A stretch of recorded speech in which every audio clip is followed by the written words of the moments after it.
Challenging. Fun. Life. Challenging. Exciting.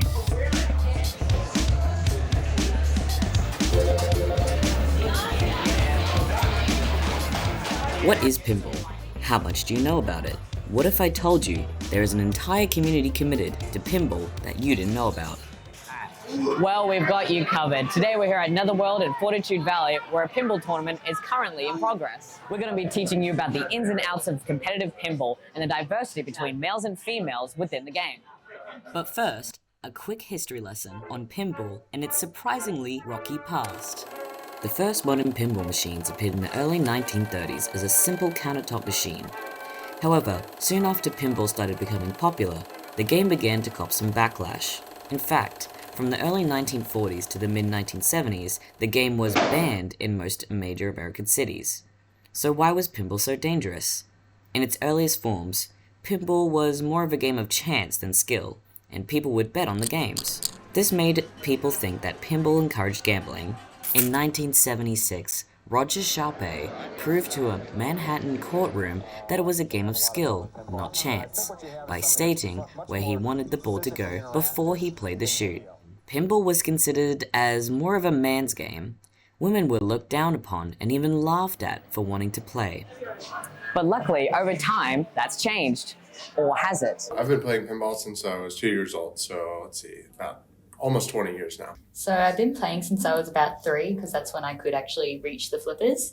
But then I started playing competitively about 10 years ago. Yeah, I got into pinball basically since I was born. My dad was a player, and we had games at home, and I would kind of just drool on the glass and watch the ball roll around. So my dad first started off with, he went to tournaments when I was little, but then he also started collecting machines. So we had about, I think, 8 in my house when I was younger. How would you classify pinball? Is it a game, a sport? I kind of see it as, I guess, a sport, because in the way of my practice for it, right, it is a physical activity. I'm there at the machine. I would love to say it's a sport, but I can't say that it definitely is a sport. I wish it was, so that I could say that I play a sport very well.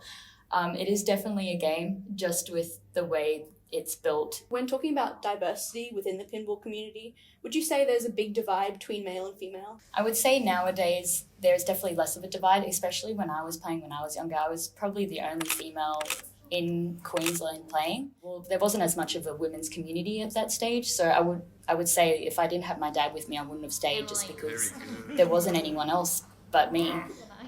But nowadays there is a lot more women's diversity. There's the women's rankings, there are women tournaments. I just started running the first only women's tournament here in Australia. Pinball originally, you find it in bars, and it's bro culture of them, getting drunk and playing this arcade, right? So it was very catered toward men originally, especially because there's a lot of, on the older games in the 80s, the main way they got people to play the games is by having attractive women on the playfield and in the art and everything. In the past also, when I was younger, people would try and tell me like, oh, do you know how to play this game? I'm like, yeah, I have it at home. And then I would beat them, and I was only 13. Pinball's about something that we can all get together and do. It doesn't matter about race, religion, gender, any of this. We're a group of people playing a weird bar game that is supposed to take money, but we want to get good at it for some reason. And so it's a niche community, and everyone's welcome. So there we have it. If you didn't know before, you certainly know now. But I'll leave it up to the real professionals to tell you what pinball really is. It means something that I can always do. It's like a hobby, it's like a community, it's like something you do all the time. It's like a reason to travel, it's a reason to go out at night, it's a reason to socialise. Hanging out with your mates, drinking a few beers and flipping and talking shit. It's an escape. It's a lot of fun. It's a means to a community that we really don't have in an urban place like Brisbane. It's a way to relax, a way to catch up with friends, people you haven't seen in a while. And it's a really, really good social activity to have as someone who's a little bit older. I'm not that old. Pinball is like life, right? It will end at some point, right? You can't play a game of pinball forever. You can't live forever. And it's not about, how long you play, or it just matters about what you do in that time that you have given.